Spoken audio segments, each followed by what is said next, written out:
সুপ্রভাত। আজ আমাদের হর ঘর তিরঙ্গা যে প্রোগ্রাম সরকারিভাবে আমাদের নির্দেশ এসেছে, সেই প্রোগ্রামের আজকে আমাদের সূচনা। কিছুটা পর্ব গতকালই আমরা সূচনা করে নিয়েছি। যারা আজকে মুখ্যমন্ত্রীর সঙ্গে র্যালিতে যোগদান করবে তার যে প্রস্তুতি পর্ব, সেটা আমাদের গতকাল থেকেই শুরু হয়েছে। আজকে আমাদের দ্বিতীয় দিন সেই অনুষ্ঠানে, এবং আজকেরটা হচ্ছে ওয়ার্কশপ অন বন্দে মাতরম। এই প্রোগ্রাম আমাদের মধ্যে এসে উপস্থিত হয়েছেন ডক্টর মানালি ঘোষ মহাশয়া। উনি কলকাতা বিশ্ববিদ্যালয় এবং বিদ্যাভূষণ কলেজের সঙ্গীত বিভাগের স্বনামধন্য অধ্যাপিকা।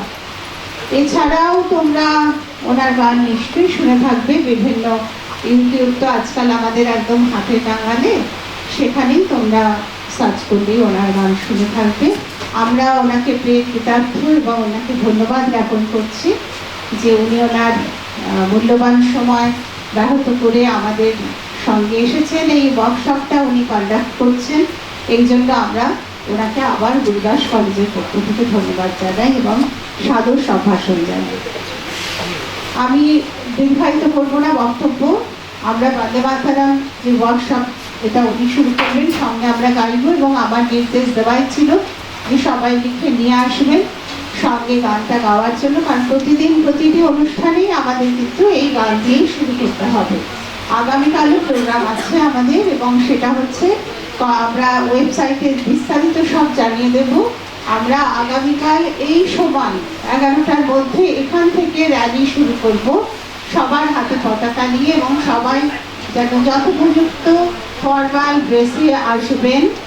যাতে আমি ছাত্রছাত্রীদের উদ্দেশ্যে বিশেষ করে বলছি, কারণ জাতীয়তাবাদ সম্পর্কে সচেতনতাটা খুব প্রয়োজন, তাদের মধ্যেই সচেতনতা প্রয়োজন। অনেকেই হয়তো এখনো পর্যন্ত আমরা এই যে ঐক্যবদ্ধ হয়ে চলার যে অঙ্গীকার সেই সময় সবাই করেছেন বা করে গেছেন, সেই দৃষ্টান্ত আমাদের সামনে আছে। আমরা হয়তো অনেকে সেটা জানি বা না বা উপলব্ধি করতে পারি না। সেই জন্য আমার এই নির্দেশ বলা চলে ছাত্রছাত্রীদের প্রতি থাকলো। আগামীকাল সবাই আসবে 11টার সময়, এখান থেকে যে র্যালি তাতে যোগদান করবে। আমাদের সমস্ত টিচার এবং আমার যে শিক্ষাকর্মী বন্ধুরা, তারা থাকবেন তোমাদেরকে অর্গানাইজ করার জন্য। সামান্য কিছুটা পথ পরিক্রমা করা আমাদের কালকে কর্মসূচিতে থাকবে। আজকে আপাতত আমরা বন্দে মাতরম এই ওয়ার্কশপ শুরু করছি। আমি ডক্টর মানালি ঘোষ মহাশয়কে অনুরোধ করব উনি অনুষ্ঠান শুরু করবেন। নমস্কার, ধন্যবাদ।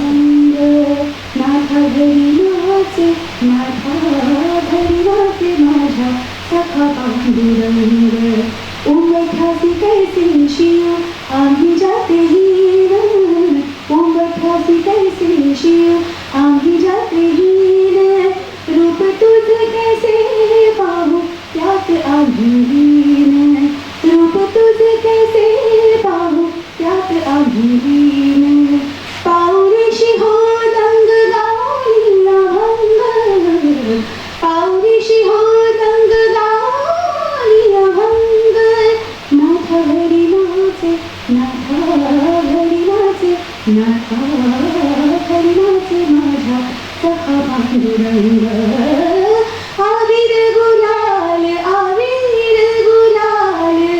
उधरी तरंग, नाथा घरी नाचे माझा सखा पांडुरंग, बालवंडी गाऊ आम्ही बालवंडी नाचू,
এই অনুষ্ঠানে স্বাগত।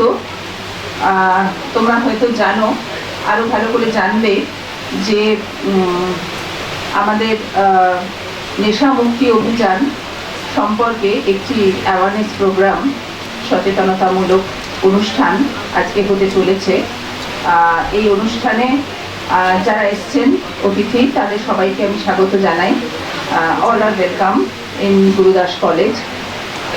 আর আমি এই অনুষ্ঠান শুরু করার জন্য আমাদের সিনিয়র টিচার ডক্টর কাকলি সাউকে এখানে ডাকছি। উনি এই অনুষ্ঠানটি শুরু করবেন। হ্যালো, শুভ সকাল। আমাদের শুভ মধ্যাহ্ন হতে যাচ্ছে আর কি, মানে 12টা বেজে গেছে। আমাদের উপস্থিত প্রিয় ছাত্রছাত্রীবৃন্দ এবং আমার সহকর্মীরা এবং আমাদের যারা এসছেন অতিথি, তাদের সবাইকেই স্বাগত। আজকে যে কারণে আমরা এখানে এসেছি সেটা হচ্ছে নেশা মুক্ত ভারত গড়ার একটা জরুরি পদক্ষেপ, আমাদের অ্যাওয়ারনেস। এটা শুরু হয়েছে 15ই আগস্ট 2020-তে। এটার জন্য নোডাল অফিসার সিগনিফিকেন্ট এবং ইম্পর্টেন্ট সবার জন্য, তোমাদের জন্য, আমাদের জন্য, সমাজের জন্য। তো আজকে এই ব্যাপারে যারা এসেছেন আমাদের আলোচিত করবেন ব্যাপারটা নিয়ে। তাদের মধ্যে প্রথমে বক্তা আছেন ডক্টর ময়ূখ রায়। ডক্টর ময়ূখ রায় নরেন্দ্রপুর রামকৃষ্ণ মিশন থেকে ওনার স্কুলিং শেষ করার পর উনি MBBS করেছেন NRS হসপিটাল। ওম শান্তি। আজকে এখানে আসতে পেরে এবং এতগুলো মেধাবী ছাত্রছাত্রীর সামনে কথা বলতে পেরে এবং এমন একটা বিষয় নিয়ে আলোচনা করার সুযোগ পেয়ে আমি নিজেকে অত্যন্ত কৃতজ্ঞ এবং গর্বিত বোধ করছি। আমি অকুণ্ঠ ধন্যবাদ জানাবো হৃদয়ের অন্তঃস্থল থেকে গুরুদাস কলেজের সমস্ত ফ্যাকাল্টি মেম্বার্সদের, সমস্ত অ্যাডমিনিস্ট্রেটরসদের এবং যারা আজকে আমাদেরকে এই সুযোগটা করে দিয়েছেন, এত সুন্দর অডিয়েন্স, এদের সঙ্গে ইন্টারাক্ট করার সুযোগ করে দিয়েছেন। অবশ্যই আমি তাদের সকলকে প্রজাপিত। আমি শুরু করার আগে আমার নিজের পরিচয় ম্যাডাম দিলেন, তো আমি একটু বলে দিই আর কি, যে আমি এই এলাকারই মানুষ। দীর্ঘ 14 বছর এই অঞ্চলেই আছি, বসবাস করছি। সামনেই একটা হাসপাতাল আছে, ESI হাসপাতাল। ESI হাসপাতাল মানিকতলা। ESI হাসপাতাল মানিকতলায় বিগত 12 বছর ধরে আমি তার মেডিকেল সুপারিনটেন্ডেন্ট এবং আমি এই মে মাসে রিটায়ার করেছি ফ্রম দ্য পোস্ট। এবং একই সঙ্গে আমি deputy director planning ESI MD scheme একই সঙ্গে ছিলাম। সুতরাং শুধু চিকিৎসক নয়, যেটাকে আমরা বলি হেলথ কেয়ার অ্যাডমিনিস্ট্রেটর, এই পোস্ট আমি দীর্ঘ 17 বছর। I will put myself away from all forms of substance abuse and addiction. I will strive to lead a healthy, value-based and positive lifestyle. I will inspire my family, friends and society to embrace a drug-free way of life. I will make the best use of my time. Take a long breath. Breathe in.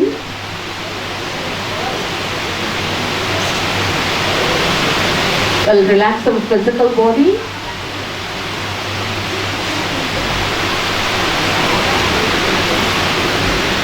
Focus on your legs. Relax. Concentrate on your calf muscles. Relax. নেশা মুক্ত যুবা আমরা শপথ নিচ্ছি যে আমি কোন রকম ক্ষতিকারক বা নেশা জাতীয় পদার্থ কোন রূপে বা কোন উদ্দেশ্যে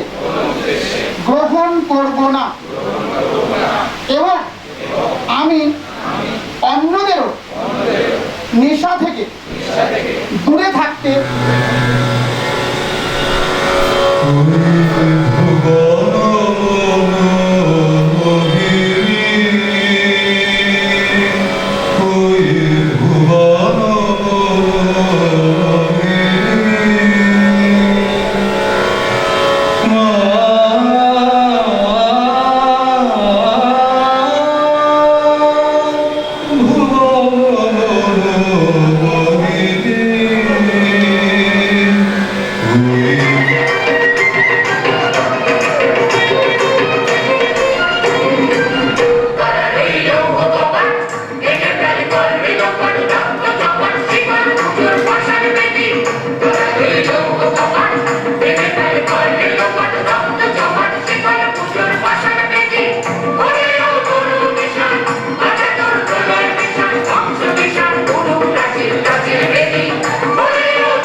কত প্রাণ হলো বলিরা লেখা আছে অশ্রু ঝরে মুক্তির মন্দির সোপান তলে ঠুকু ভারত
শরীরে রক্তে মিশে যায় চারটি উপায়গুলো আমরা এক এক করে একটু জানবো। উপায়গুলো যদি আমরা আমাদের জীবনে মেনে চলি তাহলে অবশ্যই এইচআইভি ভাইরাস আমাদের কখনো কাবু করতে পারবে না, আমরা সজাগ ও সচেতন হব। তাহলে প্রথমত কি করব, ইনজেকশনের সুচ সিরিঞ্জ যখন ব্যবহার করব অন্যেরটা নয়, অন্যেরটা আমরা ব্যবহার করব না। মা থেকে বাচ্চার ভেতরে এই ভাইরাসটি আসতে পারে, তার জন্য কি করতে হবে, মা প্রেগন্যান্ট হলে তাকে এইচআইভি টেস্ট করাতে হবে। তাহলে মায়ের থাকলেও বাচ্চার শরীরে কিন্তু ভাইরাসটি আসবে না, বাচ্চা একদম সুস্থ জন্ম হবে। আর লাস্ট যে বিষয়টি বলবো সেটা হলো একাধিক অসুরক্ষিত যৌন মেলামেশা আমরা করব না, বা একাধিক যৌন মেলামেশায় যাব না। একাধিক যৌন মেলামেশায় থাকলে পরে আমরা অবশ্যই কন্ডোম বা নিরোধ ব্যবহার করব। তো আমরা কি করব, ভুল পথে পা দেব না। তার কারণ ছোট বয়সে অনেক সময় আমরা আমাদের কৌতূহল বশত অনেক সময় আমরা এমন কাজ করে ফেলি যেটা পরবর্তীকালে আমাদের বিপদ হয়ে দাঁড়ায়। তো আমরা একটা ছোট্ট গান শোনাবো, আইনের গানটা আগে শোনাবো। এডস হলেও ভাই এসেছে এক নতুন আইন, কোনো চিন্তা নাই, মাথা তুলে বাঁচবো এবার এডস হলেও ভাই। সামাজিক মেলামেশাতে এইডস ছড়ায় না যে তাতে, সামাজিক মেলামেশাতে সাথে এইডস ছড়ায় না যে তাতে বুঝতে চাই না অবুঝ আমরা কান্দেই গুজবেতে এসেছে এক নতুন আইন কোনো চিন্তা নাই মাথা তুলে বাজবো এবার এইডস হলেও ভাই মাথা তুলে বাজবো এবার এইডস হলেও ভাই সংক্রান্ত হবে তখন আমরা অন্যের সুদ সিরিঞ্জ ব্যবহার করব না। নাম্বার 1, কেটে যাওয়া ছড়ে যাওয়াতে হয় না। দ্বিতীয়ত, আমরা যখন রক্ত নেব সরকারি ব্লাড ব্যাংক অথবা সরকার স্বীকৃত ব্লাড ব্যাংক থেকে রক্ত নেব। 2 নম্বর। 3 নম্বর, একজন মা যখন গর্ভবতী হবে তখন সে অবশ্যই এইচআইভি টেস্ট করবে, তার কারণ একজন মায়ের থেকে তার বাচ্চার মধ্যে ছড়াতে পারে। কিন্তু যদি টেস্ট করবার পরে দেখা গেল মাটি পজিটিভ, তাহলে আমরা কোনো ভয় পাওয়ার ব্যাপার নেই। তার কারণ এখন যে সমস্ত ওষুধ আমাদের বেরিয়ে গেছে সেই ওষুধের মাধ্যমে একটা বাচ্চা সুস্থ জন্মাতে পারে। আর 4 নম্বর বিষয়, সেটা হলো দেখো, এই যে তোমাদের স্টুডেন্ট লাইফ, এর থেকে সুন্দর জীবন আর হতে পারে না। যখন তোমরা যত বড়ই চাকরি করো না কেন, দেখবে তোমাদের এই ছেলেবেলাগুলো, তোমাদের স্কুলের লাইফ, তোমাদের কলেজের লাইফ, তোমাদের এই পড়তে যাওয়া, বিভিন্ন বন্ধুদের সাথে আড্ডা, এগুলোই ভীষণভাবে মনে পড়বে। এবং আমাদের এই ছোটবেলাকার লাইফে আমরা অনেক সময় অনেক ভুল সিদ্ধান্ত নিয়ে থাকি। অনেকেই বন্ধু বান্ধবের চাপে পড়ে কিংবা মজা করতে গিয়ে অনেক সময় অনেক ভুল পদক্ষেপ নিই, তার কিন্তু খেসারত আমাদের আগামী দিনে দিতে হয়। তার কারণ আমাদের মূল লক্ষ্য কি? আমরা জীবনে বড় হব, জীবনে নিজের পায়ে দাঁড়াবো, জীবনটা অনেক সুন্দর করব। কিন্তু যদি আমি অসুস্থ হয়ে পড়ি তাহলে কি আমি সেটা পারবো? পারবো না। তার জন্য শেষ কথা আমরা যেটা বলবো সেটা হলো অসুরক্ষিত একাধিক যৌন মেলামেশা কখনোই নয়।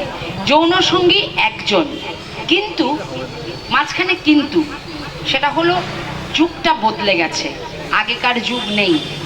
সেই যুগে দাঁড়িয়ে তুমি আমাকে আঙুল তুলে বলতেই পারো আপনি ঠিক করবেন নাকি, আমার একজন যৌন সঙ্গী থাকবে না 5 জন থাকবে, বলতেই পারো। কিন্তু আমরা যেটা বলছি, যদি তুমি একাধিক যৌন মেলামেশায় যাও তাহলে কন্ডোম বা নিরোধ ব্যবহার করো।